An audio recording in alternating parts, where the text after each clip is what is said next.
আসসালামু আলাইকুম। ইনশাআল্লাহ আশা করি সবাই ভালো আছেন। আলহামদুলিল্লাহ আমিও ভালো আছি। যে যেখান থেকে আমার ভিডিওটি দেখছেন সবাইকে অসংখ্য ধন্যবাদ ও সর্বতি ভালোবাসা রইল। তো অনেকেই যে প্রশ্নটা এখন করতেছেন, অনেকেরই অনলাইনে চেক করতে পারতেছেন না। হ্যাঁ, ধোঁয়া বের হয়। অনেকেই অনলাইনে চেক করতে পারতেছেন না যে আপনাদের ইনভ্যালিড উঠতেছে কি আপনারা যারা ভিএফএস গ্লোবালে জমা দিয়েছেন, আপনাদের রেফারেন্স নাম্বার এবং লাস্ট নেম সেটা দিয়ে কিন্তু আপনারা আগে চেক করতেন, বা এখন যে আপনারা করতেছেন এখন আপনারা সেই নিয়মটা কিন্তু পাচ্ছেন না। এটা অনেকেই জানে না, যারা পড়াশোনা জানে বা যারা এইসব বুঝে তারা অনেকেই করতে পারতেছে, বাট যারা এইসব বিষয়ে অবগত নয় তারাই জানতেছে না। তো আজকে সেইটার একটা ভিডিও দিব কিভাবে আপনারা নতুন নিয়মে আপনাদের ফাইলটা ট্র্যাকিং করবেন। ভিএফএস গ্লোবাল আপডেট দেব এবং সানাতোরিয়া নিয়ে কিছু কথা বলবো। তো অবশ্যই ভিডিওটা পুরোটা দেখার চেষ্টা করবেন ইনশাআল্লাহ।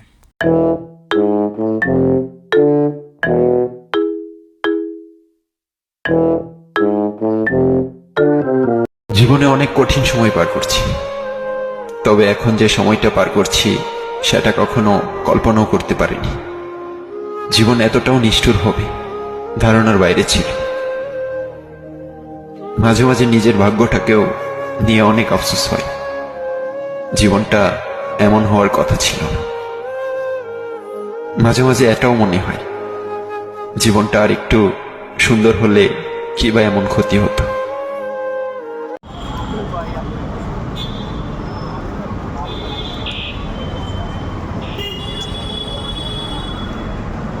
এই যে আমাদের আজিজ ভাই এপ্রিলের 15 তারিখে 2024 জমা ছিল, আজকে রিটার্ন পাসপোর্ট নিতে আসছে। সাথে আছে হচ্ছে শামীম ভাই, টাঙ্গাইলের শামীম ভাই আছে সাথে। এই যে আজিজ ভাইয়ের সাথে শামীম ভাই আছে।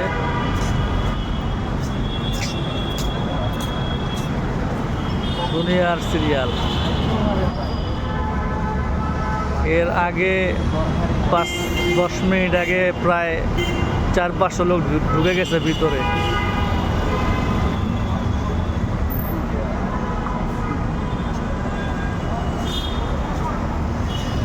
রাফি টাওয়ার।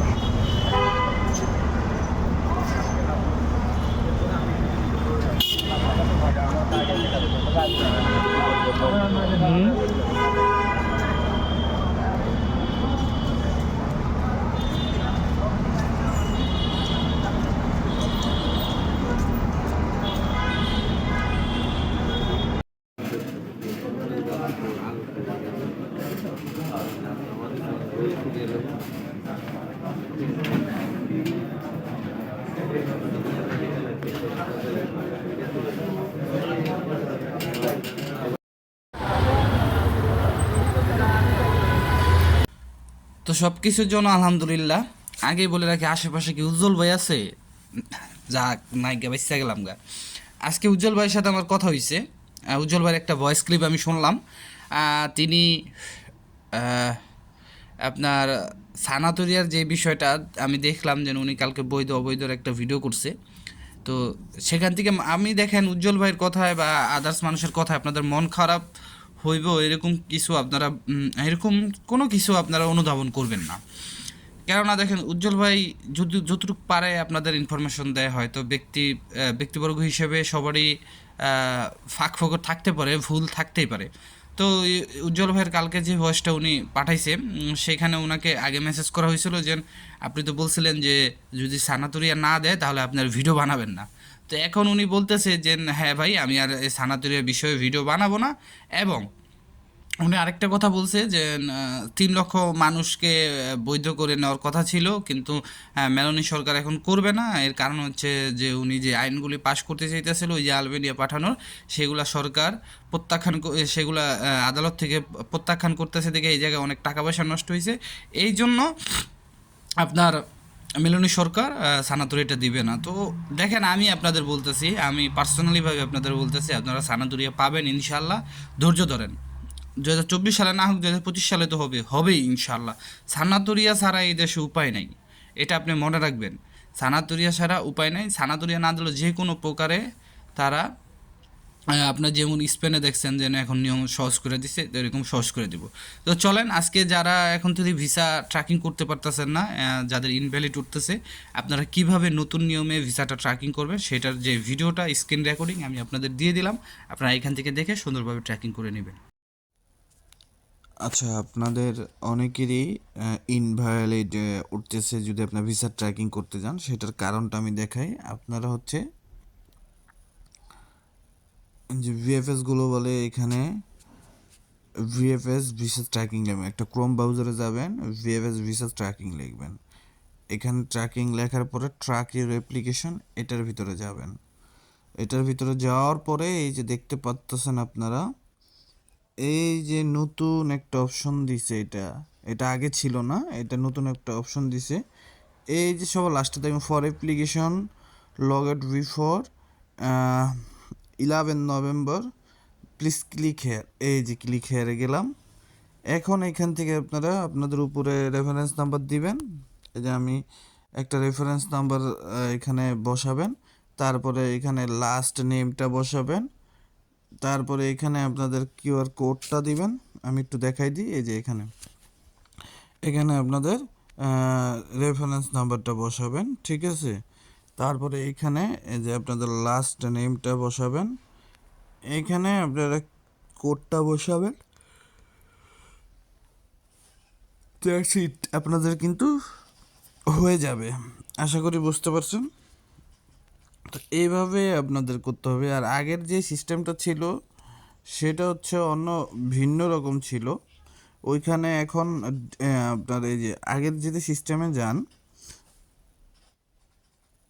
এই যে আগের সিস্টেমটা গেলে কি এখানে কি ওঠে, ডেট অফ বার্থ। এটা আপনাদের জন্য না, ঠিক আছে, এটা আপনাদের জন্য না। আশা করি বুঝতে পারছেন। এখানে reference number, date of birth আপনাদের জন্য না, যারা বিএফএসে জমা দিয়ে রাখছেন। ওকে, আশা করি বুঝতে পারছেন। তো ভিডিওটা দেখছেন খুবই ইজি, জাস্ট আপনারা ক্রোম ব্রাউজারে গেছেন, ভিসা ট্র্যাকিং লিখছেন, তারপর ট্র্যাক ইউর অ্যাপ্লিকেশন, এইখান থেকে আসবেন, জাস্ট একদম নিচে ক্লিক হেয়ারে যাবেন, সেইখান থেকে আপনারা ট্র্যাকিং করবেন। এতটুকু তো মাথায় আউট নলেজটা থাকা দরকার যে আমাদের যেহেতু এখন হচ্ছে না, কেন হচ্ছে না, রেফারেন্স নাম্বারের পর আগে ছিল হচ্ছে লাস্ট নেমটা দিতে হতো, মানে আপনার বংশগত নামটা, কিন্তু বাট এখন আইসা পড়ছে ডেট অফ বার্থ। তাহলে হবে কেমনে? এটা তো বোঝা লাগবে। আপনাদের ইনভ্যালিড দেখতেছি সবাই খালি এই মেসেজগুলো পাঠাইতেছেন যে ভাই আমার ইনভ্যালিড, তো ইনভ্যালিড হওয়ার কারণ আছে। তো আশা করি এখন আপনাদের বিষয়টা সলভ হয়ে গেছে। ভিডিওটা শেয়ার করবেন যাতে, কারণ অনেকেই বোঝে না এই বিষয়টা। তারপরে যে বিষয়টা থানা জরির কথা তো আগেই বললাম, সাদা পাসপোর্টের কথা। আচ্ছা, আমি আরেকটা কথা বলি আপনাদের, যে স্ক্যানিং কপি ছাড়া সমস্ত পাসপোর্ট ফেরত দিয়ে দিতেছে ভিএফএস গ্লোবাল থেকে। এখন এখানে কিন্তু অনেকে অ্যাপয়েন্টমেন্ট নিয়েও জমা দিছে, তাদেরও আমি দেখতেছি ভিএফএস গ্লোবাল থেকে ফেরত দিয়ে দিছে। বাট আমি এখন যদি 100% এরকম কারোর সাথে আমার কথা হয় নাই, বাট আমি কিছু কিছু ভাই যেমন স্ক্রিনশট পাঠায় ওনার পাসপোর্ট রিটার্নের মেসেজ আছে, সেখানে দেখলাম 2024 সালের মে মাসে, এপ্রিল মাসের জমার সেগুলার আপনার রিটার্ন পাসপোর্ট দিয়ে দিতেছে সে। তো সেই ক্ষেত্রে বলা যায় যে হয়তোবা সেগুলি আপনার ইমেলের মাধ্যমেই কিন্তু অ্যাপয়েন্টমেন্ট পেয়ে নিয়েছিল। তার মানে কি তার নলস্থাটা অরিজিনাল দেখে কিন্তু তারা অ্যাপয়েন্টমেন্ট দিছিল, বাট সেই ক্ষেত্রেও কিন্তু তাদেরকে পাসপোর্ট ফেরত দেওয়া হইতেছে। এটার মূলত কারণ হচ্ছে আপনারা, এটা আমরাই তাদেরকে বাধ্য করছি যে পুঙ্খানুভাবে আপনার ভিসাগুলি নলস্থাগুলি চেক করার। আর আমরা অনেক মিডিয়াতে দেখছি, বা আমি করছি কি না জানি না, যে নতুন করে ভিসা দেওয়ার সিদ্ধান্ত নিয়েছে ইতালি সরকার, মানে এরকম কিছু একটা সিদ্ধান্ত দেখলাম আমরা। না আচ্ছা, পুরাতন করে ইতালি সরকার ভিসা দেওয়া বন্ধ করছিল কবে? কোনো ডিক্লারেশন দিছিল যে আমরা আর বাংলাদেশিদেরকে ভিসা দিব না, বা ভিএফএস গ্লোবাল থেকে বলছিল আমরা সকল পাসপোর্ট ফেরত দিয়ে দেবো না। সে পুরাতন কাজগুলোই তারা নতুন করে শুরু করবে এবং তাদের কাজের অগ্রগতি বাড়াবে, এইটুকুই। ভিসা দেওয়া বন্ধ করবো না। যে দেখেন, আপনি যেই নলুসটা পেয়েছেন অরিজিনাল যারা আছে তারা যেই করেই হোক আসবে ইটালিতে, তারা আসতে পারবে যদি অরিজিনাল আছে। কারণ আপনি একটা বোঝেন, আমি আপনাদের পিছনেও বুঝাইছি, এখনও বুঝাই, যে আমি মালিক, আমার সব কিছু ঠিক আছে, কোম্পানি ঠিক আছে, আমি 5টা নলস্তার জন্য আবেদন করছিলাম, সেখান থেকে আমার 3টে উঠছে। আমার লোক লাগবে হচ্ছে ধরেন 4 জন, তো 3টে উঠছে, 1জন বাকি আছে। তো ধরেন এখন আমার তিনজনের পাসপোর্ট ফেরত দিয়ে দিছে, তো সেই ক্ষেত্রে যদি আমাকে রিজেক্ট করে দেয়, আমার সব কিছু ঠিক আছে, আমি আমার লোকরে নিতেও রাজি, কন্ট্যাক্ট করবো আনার পরে।